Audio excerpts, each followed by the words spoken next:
అందరికీ నమస్కారం అండి. నా పేరు doctor Kiran Kumar, PHN geology.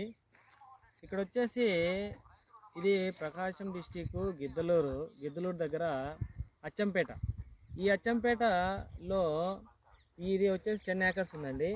ఈ 10 ఏకర్స్లో ఒక సైడ్ వచ్చేసి నిమ్మ తోట ఉంది, ఒక సైడ్ నూగులు వేశారు. ఈ 10 ఏకర్స్లో వచ్చేసి ఎక్కువ పర్సెంటేజ్ ఆఫ్ ద ఏరియా నిమ్మ తోట ఉంది. అక్కడ చూడండి, అక్కడ ఒక సైడ్ ఒక బోర్ వేశారు.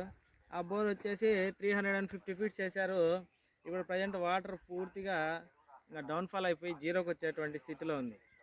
ఇటువంటి కండిషన్స్లో బ్యాక్ సైడ్ ఒక బోర్ ఉంది. మళ్ళీ బ్యాక్ సైడ్ చూడండి, ఇక్కడ బ్యాక్ సైడ్ ఒకటి వెనక్కి చూపించండి ఒకసారి. వెనక్కి బ్యాక్ సైడ్ అటు సైడ్ వాళ్ళ రోడ్డు అవతల ఒక బోర్ ఉంది. ఆ బోర్ వచ్చేసి 1.5 ఇంచెస్ వస్తుంది. సేమ్ 350 ఫీట్స్ 400 ఫీట్స్లో ఉంది ఆ బోరు. అన్ని బోర్లు కూడా ఆల్మోస్ట్ అన్నీ డౌన్ఫాల్ అయిపోయి జీరో లెవెల్కి వచ్చేస్తూ ఉన్నాయి.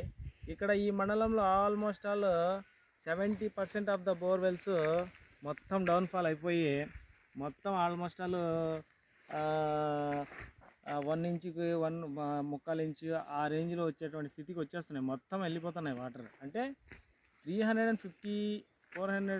450 లేయర్స్లో ఉన్నటువంటి వాటర్ అనేది పూర్తిగా డ్రై అయిపోతుంది. ఆ లేయర్ అంతా అనేది మనం అర్థం చేసుకోవాలి ఇక్కడ. కాబట్టి జాగ్రత్తగా రైతులు ఇక్కడ ఈ జిల్లాలో ఉన్నటువంటి రైతులు ముందుగా జియాలజిస్ట్ను సంప్రదించి వేసుకోవడం చాలా ఉత్తమం. కొంతవరకు మీకు హెల్ప్ఫుల్ అవుతుంది. నెక్స్ట్ వచ్చేసి ఈ ఫార్మేషన్ వచ్చేసి నల్లమలై గ్రూప్ అండి. ఇదంతా నల్లమలై గ్రూప్స్ అంటాము. ఈ నల్లమలై గ్రూప్స్లో ఇది ఖమ్మం షేల్స్ అంటాం. ఈ ఖమ్మం షేల్స్లో మనకు ఇక్కడ చూడండి, ఇక్కడ ఈ సాయిల్ వచ్చేసి బ్లాక్ సాయిల్, మెగ్నీషియం కంటెంట్ ఎక్కువ ఉన్నటువంటి సాయిల్. అటు సైడ్ ఆపోజిట్లో ఉన్నటువంటి ఏరియాలో జస్ట్ ఒక డిఫరెన్స్లోనే కాంక్రీషన్ సాయిల్ వచ్చేసింది. అంటే కాల్షియం కార్బోనేట్ ఎక్కువ ఉన్నటువంటి మెటీరియల్ ఉన్నటువంటి సాయిల్ అక్కడ ఉంది. సో ఇంత డిఫరెన్షియేషన్ అనేది పక్కనే ఉంది. ఇవన్నీ కూడా మనం అబ్జర్వ్ చేసుకొని బోర్ పాయింట్ అనేది ఇవ్వాలి.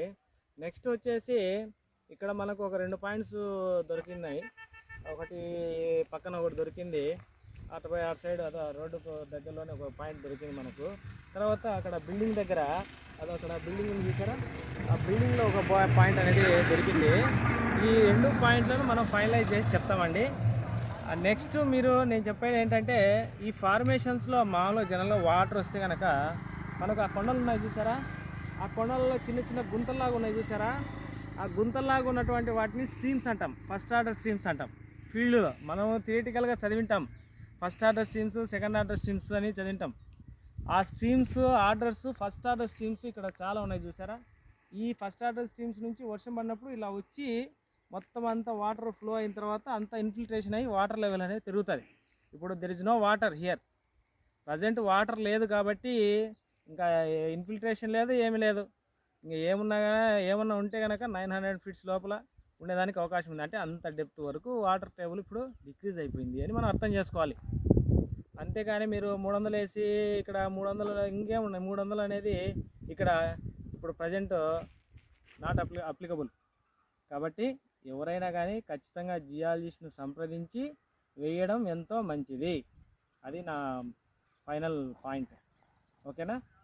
నెక్స్ట్ ఇక్కడ ఈ రైతు వచ్చేసి Eshwar Reddy sir, B Ed colleges chairman sir. ఆయన వచ్చేసి మొత్తం 70% ఆఫ్ ద ఏరియా నిమ్మతోట వేశాడు.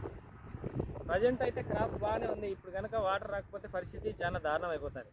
అందుకే సారు 2 వీక్స్ వెయిట్ చేసి, 2 కాదు 3 వీక్స్ అయింది ఇప్పటికి. 3 వీక్స్ వెయిట్ చేసిన తర్వాత ఫైనల్గా వచ్చి చెక్ చేయడం జరుగుతూ ఉంది. సో ఇదండి పరిస్థితి. కాబట్టి రైతులు జాగ్రత్తగా చూసుకొని, అన్ని రకాలుగా చూసుకొని బోర్లు వేసుకోవడం చాలా మంచిది. జియాలజిస్ట్ని పిలిపించుకొని, సరైన జియాలజిస్ట్ని పిలిపించి కొంచెం లేట్ అయినా కానీ చూపించుకొని జాగ్రత్తగా చేయించుకోవడం ఉత్తమం. Thank you.